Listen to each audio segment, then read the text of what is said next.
at midnight from its sleep, and round the pebbly beaches far and wide I heard the first wave of the rising tide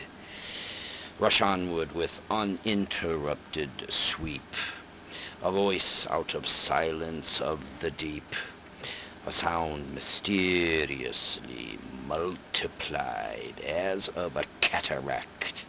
from the mountain's side, or roar of winds upon a wooden steep. So comes to us at times from the unknown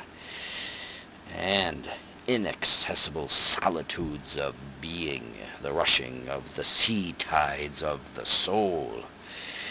and inspirations that we deem our own, some divine foreshadowing and foreseeing of things beyond our reason or control.